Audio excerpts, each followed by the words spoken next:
ఎంత ఖర్చైనా పర్లేదు సార్. ఎట్లో గట్ల మీరే కాపాడండి అని జెప్పి మనం వేడుకుంటాం. రెండే 2 చోట్ల. ఒకటి దేవుడిని వేడుకుంటాం. ఇంకొకటి డాక్టర్‌ని వేడుకుంటాం. ఎందుకు అంటే డాక్టర్ దగ్గర దగ్గర దేవుడితో సమానం. ఎందుకు అంటే మనకి తెలియంది వాళ్ళకి తెలుసు. ఒక మనిషిని ఎలా కాపాడాలో వాళ్ళకి తెలుసు. ఒక మనిషికి ఏ జరిగితే ఏమివ్వాలో వాళ్ళకి తెలుసు. అందుకనేంటంటే గుడ్డిగా వాళ్ళని నమ్ముతాం. వాళ్ళ దగ్గరికెళ్ళి ప్రాధేయపడతాం. ఒక హిందూ ఈశ్వరునే మొక్కుతాడు. ఒక ముస్లిం అల్లా కోసమే నమాజ్ చేస్తాడు. క్రిస్టియన్ యేసు ప్రభువునే ఆరాధిస్తాడు. కానీ అన్ని మతాల వాళ్ళు చేతులెత్తి మొక్కేది మీ డాక్టర్లకి. అలాంటి డాక్టర్ అవ్వాలంటే లైఫ్‌లో ఎంత శ్రమ చేయాలి? ఎంత కష్టపడాలి? సో, ఎన్ని చదువుకోవాలి? వాళ్ళ లైఫ్ అంతా ప్రతిరోజులు వాళ్ళు విద్యార్థులే. చదువనేది ఒక రోజుతో అయిపోదు. రోజు రోజుకి కొత్త టెక్నాలజీస్ వస్తూ ఉంటాయి. కొత్త డిసీజెస్ వస్తూ ఉంటాయి. దాంట్లోంచి వాళ్ళు ఎన్నో నేర్చుకుంటూ ఉండాలి. మరి అంత అనుభవజ్ఞులు అయినటువంటి డాక్టర్లు ఎంత కష్టపడితే ఆ స్టేజ్‌కొచ్చారో. మరి ఇప్పుడు విద్యార్థులు అలాగే కష్టపడి ఫ్యూచర్ డాక్టర్లు అవ్వాలనుకుంటున్నారు. కానీ ప్రస్తుతం పరిస్థితి అలా ఉందా? అసలు ఈ పేపర్ లీక్‌లేంటి? స్టూడెంట్స్ ఏమవుతున్నారు? కష్టపడి చదివేవాడికి, పేపర్ లీక్‌లో ఎగ్జామ్ రాసి పాస్ అయ్యేవాడికి ఎంత తేడా ఉందో తెలుసా? రేయనక పగలనక వీడు చాలా కష్టపడతాడు. వాళ్ళు ఏదో ఒక తప్పుడు దారిలో ఎళ్లి పేపర్ తీసుకొని ఎగ్జామ్ రాస్తారు. కానీ ఇద్దరు ఎళ్లి ఒకే బెంచ్‌లో కూర్చుంటారు. కానీ వీళ్ళిద్దరికీ చాలా తేడా ఉంది. వీళ్ళిద్దరూ చదువయిపోయి బయటకొచ్చిన తర్వాత ఇతను టాలెంట్‌తో బయటకొస్తాడు. ఇతను ఎలాగోలా పైకొస్తాడు. సో, వీళ్ళిద్దరూ సమాజంలోకొస్తారు. ఆలోచించండి. ఎవరు గొప్ప డాక్టరు, ఎవరు కాదు అనేది. సో, అసలు ఇదంతా ఎందుకొచ్చింది అంటే, ఫస్ట్ ఆఫ్ ఆల్ ప్రస్తుతం జరుగుతున్నటువంటి పేపర్ లీక్‌కి సంబంధించిన ప్రొటెస్ట్‌లే గానియండి, కాక్రోచ్ జనతా పార్టీయే గానియండి. సో, 2024లో ఒక పెద్ద ఇన్వెస్టిగేషన్ జరిగింది. సీబీఐ ఇన్వెస్టిగేషన్ చేసింది. దీనికి సుప్రీం కోర్ట్ దాకా వెళ్ళింది. ఇంత జరిగినా మళ్ళీ ఈ సంవత్సరం ఇదే ఇష్యూ వచ్చింది. సో, దాని గురించి ఈ పర్టిక్యులర్ వీడియో మాట్లాడుకునేటువంటి ప్రయత్నం చేద్దాం. అసలు ఎటుపోతుంది? మన ఎడ్యుకేషన్ సిస్టమ్ ఎటుపోతుంది? ఎందుకు ఎవరు కంట్రోల్ చేయలేకపోతున్నారు? అసలు నిజంగా మన చదువులు కరెక్ట్‌గా ఉన్నాయా లేవా? ఇప్పుడు చదివేటువంటి చదువుల వల్ల ఏమన్నా ఉపయోగం అనేది ఉందా? అనేది ఈ వీడియోలో మనం డిస్కస్ చేద్దాం. Interesting topic. మీరైతే లాస్ట్ వరకు చూడండి. హానెస్ట్‌గా మీకు వర్త్ అనిపిస్తే ఒక నలుగురికి షేర్ అయితే చేయండి. Thank you so much. Hi, నా పేరు Yoganand. Welcome to Yogi view point. ఇంకా మన టాపిక్‌లోకి వెళ్తే first of all NEET exam.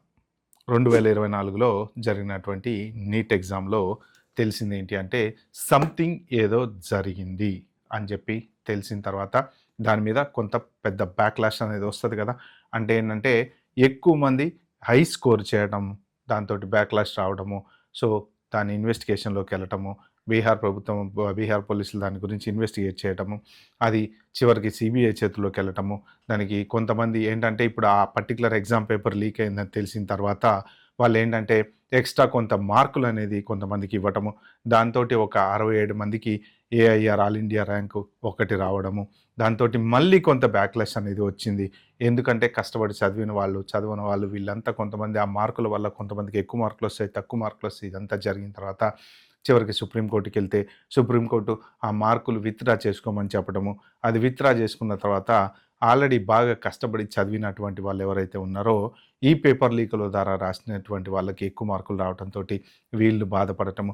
ఇవన్నీ జరిగినాయి. ఆ కేసు మళ్ళీ సుప్రీం కోర్ట్‌కెళ్ళింది. మీరు ప్రాపర్‌గా ఆహ్, ఎస్టాబ్లిష్ చేయలేదు అని చెప్పారు. సో, మొత్తానికి కొంతమందిని డిస్మిస్ చేశారు, సస్పెండ్ చేశారు. అంతా జరిగింది. So, whatever it is case ఏం జరిగింది అనేది పక్కన పెడితే, ఒక సెట్ ఆఫ్ ఎగ్జాంపుల్ మనం వెళ్తూ దారిలో గుంటుంది. గుంటలోంచి కింద పడ్డాము అంటే, ఆ గుంటని మనం పూడిస్తే గానీ నెక్స్ట్ ఎవరు కింద పడకుండా ఉంటారు. అంటే అక్కడ యాక్షన్ అనేది తీసుకోవాలనమాట. సో, అది జరిగిన తర్వాత మళ్ళీ 2025లో ఎగ్జామ్ జరిగింది. మళ్ళీ రీసెంట్‌గా 2026లో ఇదే కాంట్రవర్సీ అనేది మొదలైంది.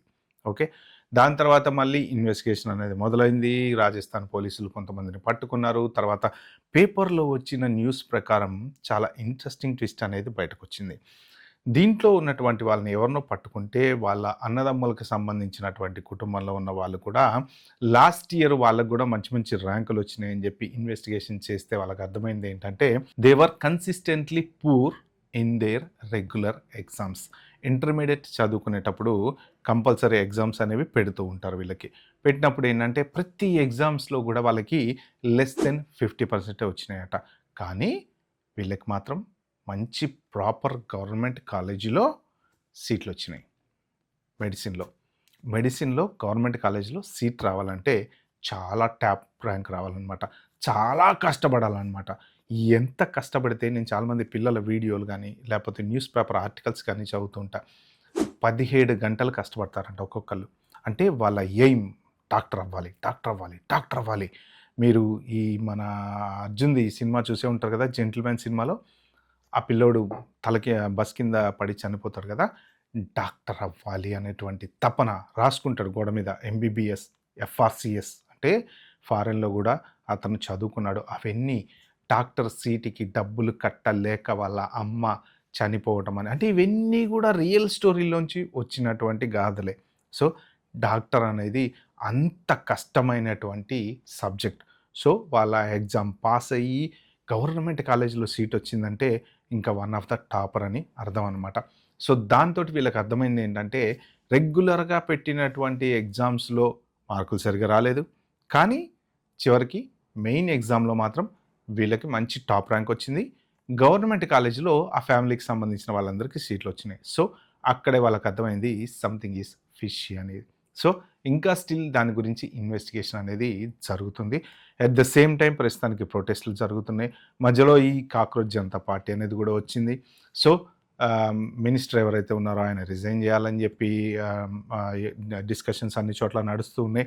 ఎట్ ద సేమ్ టైమ్ ఇప్పుడు ప్రెజెంట్ వస్తున్నటువంటి న్యూస్ ఏంటంటే పార్లమెంట్ మేము దీనికి డిస్కషన్‌కి రెడీగా ఉన్నాము అని చెప్పేసి వాళ్ళు చెప్తున్నారనమాట. సో, జంతర్ మంతర్ దగ్గర ప్రొటెస్టులు జరుగుతున్నాయి. వాట్ ఎవర్ ఇట్ ఈస్ ఇవన్నీ జరుగుతూనే ఉంటాయి. జరుగుతాయి. ఇన్వెస్టిగేషన్‌లు జరుగుతాయి. అదంతా ఏంటంటే చట్టం తన పని తాను చేసుకుపోతుంది. సో, ఇది ప్రస్తుతానికి జరుగుతున్నటువంటి పరిణామాలు. సో, తర్వాత మరి డిస్కషన్ పార్లమెంట్‌లో జరుగుతదా? జరగదా? అంటే ఒక చిన్న నీట్ ఎగ్జాము ఎళ్లి పార్లమెంటు తలుపు తట్టిందనమాట. సో, జనరల్‌గా పార్లమెంటు ప్రజా సమస్యలకి డిస్కషన్ జేయడానికి ఒక వేదిక అనమాట. ఓకే. మీకు ఇంట్రెస్టింగ్ కాన్సెప్ట్ చెప్పాలంటే బ్రిటిష్ పార్లమెంట్‌లో ఒక 3 ఇయర్స్ బ్యాక్ ఒక చిన్న డిస్కషన్ జరిగింది. ఏంటి అంటే ఎవరైతే ఆ ఎంపీ లోకల్ ఎంపీ ఉన్నారో ఆయన కాన్స్టిట్యుయెన్సీలో ఒకరోజు 10 నిమిషాల పాటు కరెంట్ పోయిందంట. అది వాళ్ళు పార్లమెంట్‌లో డిస్కషన్ చేస్తే దానికి సంబంధించిన మినిస్టర్ వచ్చేసి అపాలజీ చెప్పి ఇంకా ఎప్పుడు అలా జరగకుండా చూసుకుంటా అన్నాడన్నమాట. సింపుల్ ఎగ్జాంపుల్ కోసం చెప్పాను. 10 నిమిషాలు కరెంట్. మన దగ్గర 10 గంటలు కరెంట్ పోయినా పట్టించుకునేటువంటి నాదుడు ఉండడనమాట. సో, అసలు ఎడ్యుకేషన్ సిస్టమ్ ఎందుకు అలా తయారవుతుంది? మనీ గ్రీడీనెస్సా?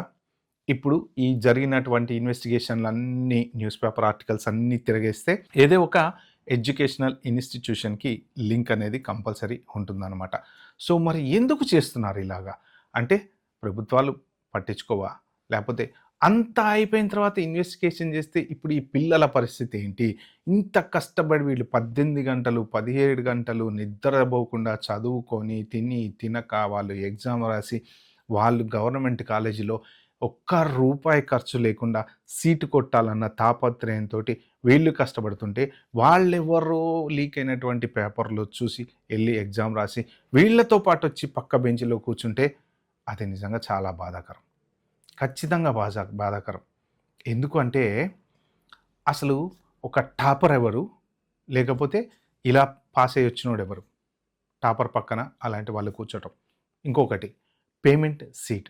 ఒకడు కష్టపడి ఐఐటీ రాస్తాడు, లేపోతే ఎన్ఐటీ రాస్తాడు, లేపోతే ఎంసెట్ రాస్తాడు. అలాగా కష్టపడి బాగా చదివి ఎంసెట్‌లో టాప్ 100లో ఒక ర్యాంక్ తెచ్చుకున్నవాడి పక్కన అదే కాలేజీలో డబ్బులు కట్టినటువంటి వాడొచ్చి కూర్చుంటాడనమాట. అంటే ఈ సిస్టమ్ తప్పా? రైటా? అంటే నేను సిస్టమ్ తప్పు, రైట్ గురించి మాట్లాడట్లేదు. అది మన దగ్గర ఉన్నటువంటి private education. That's a different story. But ఈ కాలేజీలో ఇంత బాగా చదువుకున్నోడి పక్కన డబ్బులు కట్టేవాడొచ్చి కూర్చున్నాడు అంటే వీళ్ళిద్దరి మధ్యన డిఫరెన్స్ అనేది ఏముంది? సో, సింపుల్ అబ్రాడ్ ఎడ్యుకేషన్‌కి, ఇండియన్ ఎడ్యుకేషన్‌కి ఉన్న చిన్న డిఫరెన్స్ ఏంటంటే టాప్ యూనివర్సిటీస్ ఏమైతే ఉంటాయో వాళ్ళు ఎస్ఓపి అనేటువంటి దాని ఆధారంగా అంటే ఏంటంటే మన గురించి మనం ఎక్స్‌ప్లెయిన్ చేసుకోవాలి. ఎందుకు నేను నీ కాలేజీలో ఈ పర్టిక్యులర్ కోర్స్‌కి నేను ఎన్రోల్ చేసుకుందాం అనుకుంటున్నాను అనేది వాళ్ళకు చెప్పితే మీకు మీ అకాడమిక్ లైఫ్‌లో మీరు పుట్టిన దగ్గర నుంచి యూనివర్సిటీకి వెళ్ళే వరకు మీకు చదువు కాక మీకేమన్నా ఎక్స్‌ట్రా క్వాలిఫికేషన్స్ ఏమైనా ఉన్నాయా? ఎక్స్‌ట్రా కరిక్యులమ్ యాక్టివిటీస్ ఉన్నాయా? మీకు స్పోర్ట్స్ ఉన్నాయా? మీరు డాన్స్ ఆడతారా? ఇంకోటా ఇవన్నీ వాళ్ళకి చెప్తే బేస్డ్ ఆన్ యువర్ ప్రొఫైల్ వాళ్ళు మీకు సీట్ అనేది ఇస్తారనమాట. దాని తర్వాత కొన్ని టాప్ కాలేజీలని ఇంటర్వ్యూలు చేస్తారు. ఇంటర్వ్యూ చేసి ఆ ఇంటర్వ్యూ ప్రకారం మీకు సీట్ అనేది ఇస్తారనమాట. ఫర్ ఎగ్జాంపుల్ ఆక్స్‌ఫర్డ్, కేంబ్రిడ్జ్ ఇలాంటివి ఉన్నాయి కదా! సో, దాంట్లో గనక డాక్టర్ అవ్వాలి అంటే ఎగ్జామ్ సేమ్ నీట్ లాగే యూకేలో ఎగ్జామ్ ఉంటుంది, యూఎస్‌లో ఎగ్జామ్ ఉంటుంది, ఆస్ట్రేలియాలో ఎగ్జామ్ ఉంటుంది. అన్ని చోట్ల ఎగ్జామ్స్ ఉంటాయి. కానీ ఏంటంటే ఎగ్జామ్ పాస్ అయినంత మాత్రాన సీట్ ఇవ్వరు. సో, వాళ్ళు మీ బ్యాక్‌గ్రౌండ్ చెక్ చేస్తారు. మీకు ఇంట్రెస్ట్ ఉందా లేదా చెక్ చేస్తారు. మీరు మెడికల్‌గా ఎక్కడైనా జాబ్ చేశారా? ఎవరి దగ్గరైనా షాడో చేశారా? ఏ షాప్‌లో అయినా పని చేశారా? Shop in the sense me medical షాప్‌లో ఏమైనా పని చేశారా? మీకు నాలెడ్జ్ ఉందా? మీకు ఒక పేషెంట్‌కి ఇంజెక్షన్ చేయాలంటే మీరు డెసిషన్ ఎలా తీసుకుంటారు? ఇలాంటివన్నీ చెక్ చేసి వాళ్ళు సీట్ అనేది ఇస్తారనమాట. సో, మన దగ్గర మాత్రం ఎగ్జామ్ బేస్డ్ మీద సీట్ ఇస్తారు. రీసెంట్‌గా చూసుకుంటే ఇంకో డిస్కషన్ కూడా వచ్చింది. అసలు ఈ ఎగ్జామ్స్ అన్నీ తీసేసి ఇంటర్మీడియేట్ మార్కుల ఆధారంగా వీళ్ళకి సీట్లు ఇద్దామని చెప్పేసి. ఇంటర్మీడియేట్ మార్కులా? ఇంటర్మీడియేట్ మార్కులు పొద్దున్నుంచి కూర్చోబెట్టి సాయంత్రం దాకా కొట్టి ఎవరినన్నా అడగండి అందరూ ఇదే మాట అంటారు.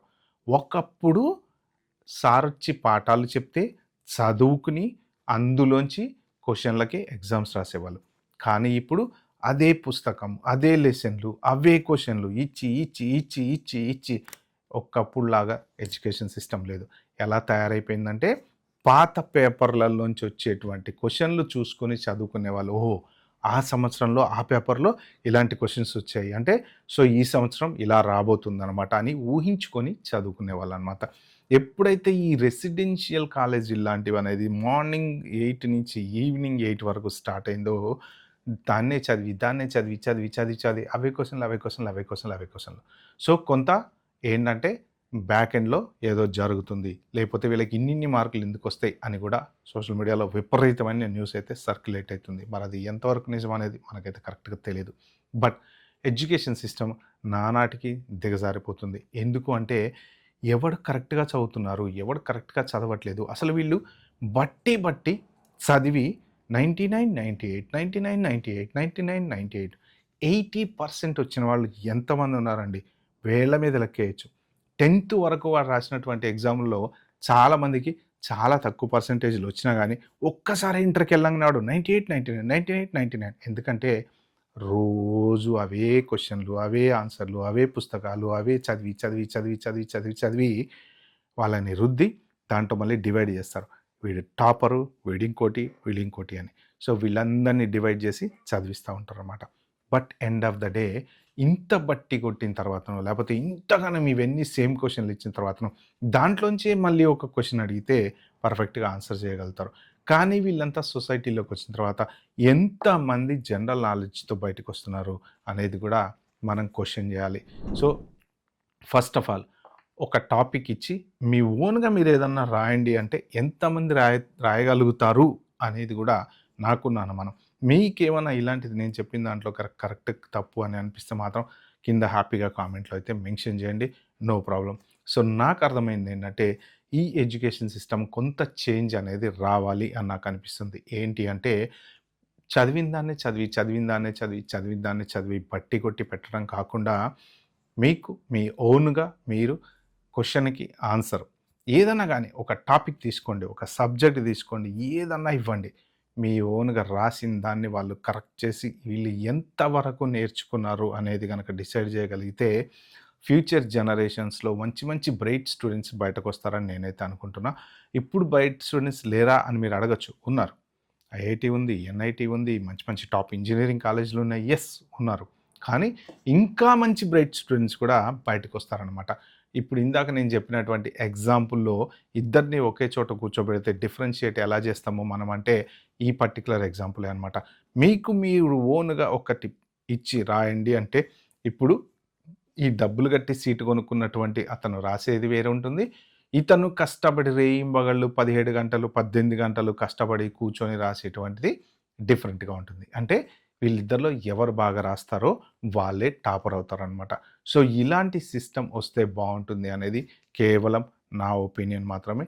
బట్ మీకెవరికైనా ఏమనిపిస్తుందనేది కింద కామెంట్‌లో అయితే మెన్షన్ చేయండి. Whatever it is education system మాత్రం స్లో బై స్లో కొంత చేంజ్ అనేది వస్తుంది అనేది నేను అనుకుంటున్నాను అనమాట. సో, ఓకే ఫ్రెండ్స్, ఇది పర్టిక్యులర్ వీడియోలో నేను చెప్దాం అనుకుంది. వీడియో గనుక మీకు నచ్చినట్టుంటే హానెస్ట్‌గా నలుగురికి షేర్ అయితే చేయండి. Thank you. Bye. Have a good day.